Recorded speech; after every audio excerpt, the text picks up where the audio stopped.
back. Glad to have your company this afternoon. Rishi Sunak's expected to delay his long-awaited transgender guidance for schools, and this is after lawyers warned that plans to strengthen it would be unlawful. This all comes after the government sought legal advice on whether it could extend the guidance to ban social transitioning, meaning pupils can choose another pronoun or name and wear the uniform of the opposite sex.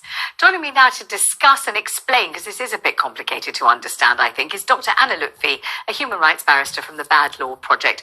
Thank you very much indeed for coming. Good to see you. So the headline front page of the Times today, legal fears over gender guidance for schools. What direction was the government trying to take us in with this? Well, all we've been told on the basis of that article in the Times is that government wants tougher guidance. But the phrase social transition... Let me just ask you, tougher in what direction? What does tougher mean? Tougher to whom? Well, I think perhaps some sort of prohibition on the promotion of transition in schools, including social transition, which is not a phrase that I think many people are familiar with. All right, let's pause. So the phrase you've just used is social transitioning. Yes. And I think most people like me would be completely in the dark and not have the faintest idea what social transitioning is. What is it? It's encouraging children to adopt what I call an opposite-sex persona. That is, a boy being encouraged to consider the fact that he is a girl and to adopt behaviours such as wearing the opposite-sex uniform, changing a pronoun from a male to female, perhaps even using female facilities in schools. This is social transition because it doesn't involve medical procedures, but we do know, obviously, that there's plenty of evidence to show that this places some children on a pathway to considering medical procedures down the line. Therefore, it engages safeguarding issues on that basis alone.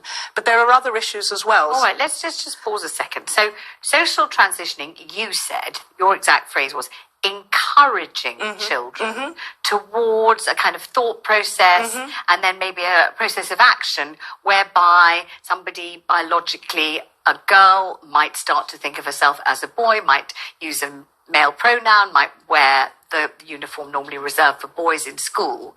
But doesn't social transitioning as a phrase not imply any encouraging at all? Social transitioning is just doing that. It's not being encouraged to do it or discouraged, is it?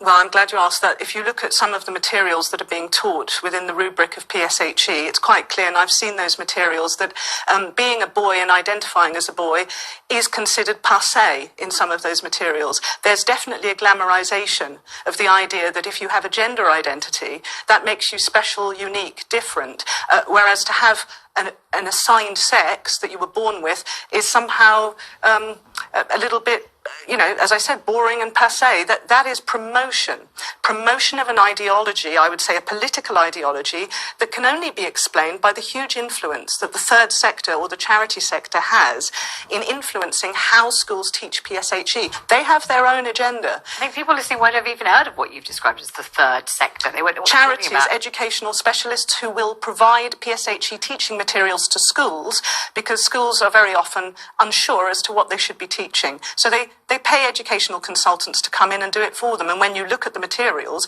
you can see that the idea that you can gender transition is being taught to children in a very positive, affirmative way from younger and younger ages. In one image that I saw, we had a gender galaxy with a huge gender sun and all the gender identities circling the sun like planets. For some children, that might actually be scientifically confusing. And in the background, a little tiny sad galaxy called the assigned at birth galaxy with boring old boy-girl going around that little sun. So you can see that there is definitely a bigging up of the idea that gender transition is cool, it's special, and it's politically a marginalised identity which is protected under equality law, which of course is not true. Trans and gender identity are not protected characteristics under the Equality Act. And the fact that the Attorney General and her legal advisers have suggested that trans and gender identity are protected characteristics under the Equality Act to persons who are under 18, when gender reassignment is the only protected characteristic and it's available to persons of 18 and over, is a huge, huge safeguarding issue that we need to talk about. I suppose that, I presented, television shows since the early 90s, and I remember presenting several shows over the 90s where people who had transitioned would come into the studio and tell their life story. And those days, in the early 90s, it was an astounding story to hear. It wasn't a word that you heard very often. Most people didn't know any transsexuals. They'd never met them. They hadn't even really thought of the prospect or the concept or anything about it at all. And these people would come in. Mostly, I recall, people male at birth who had transitioned to become female. I think maybe occasional exceptions to that.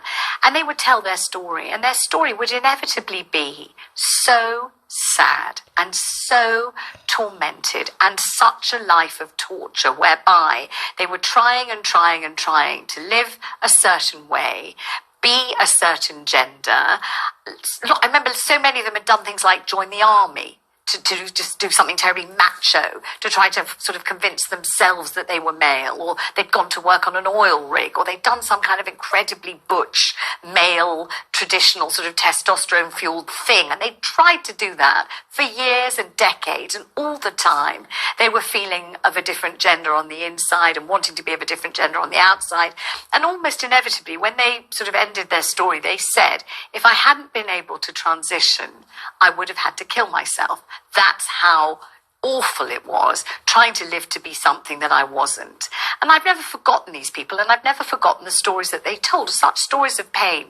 So it would seem to me that if when they had been at school, and they had maybe been feeling these feelings, I'm not saying they were all feeling them when they were very young, but maybe they were beginning to, maybe when they were teenagers, they really were starting to feel these feelings very, very strongly.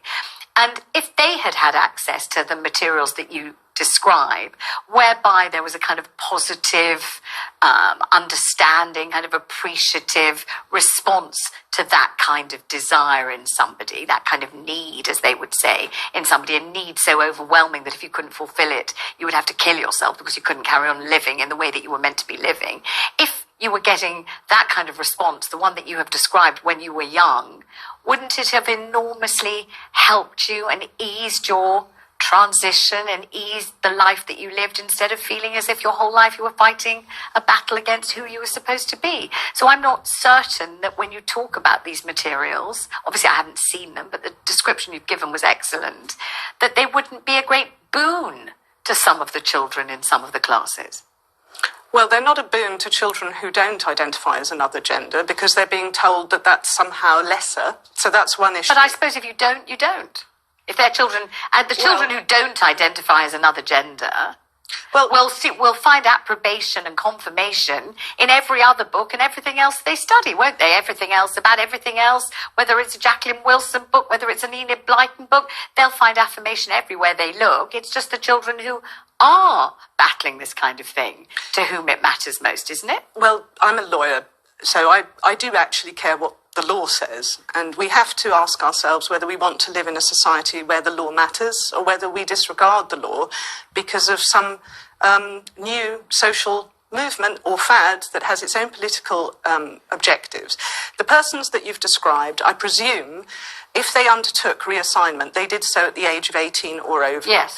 Those persons could also have taken a different route, for example, by having multiple tattoos or plastic surgery, breast implants, and they are free to do so.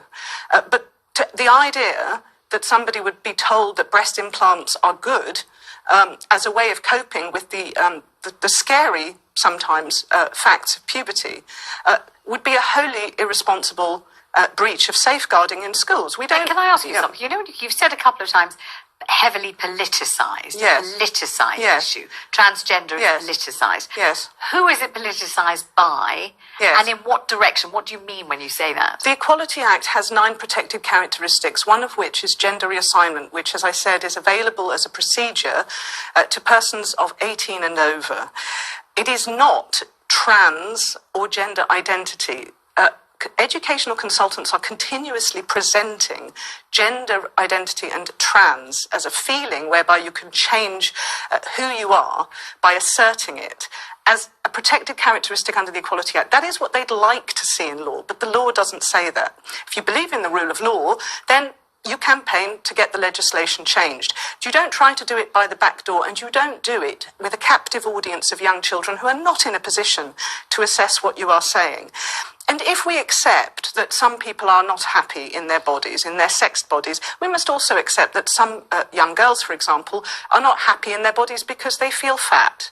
And therefore, they should be affirmed as anorexic. We know there are medical harms to social transitioning and the medical transitioning that can come afterwards. We've got the data, we've got the studies, we've got the CAS review, we've got the NHS review, we have the evidence disclosed by the Telegraph that Mermaids has admitted, the lobby group Mermaids, that there's no epidemiological evidence that supports transition.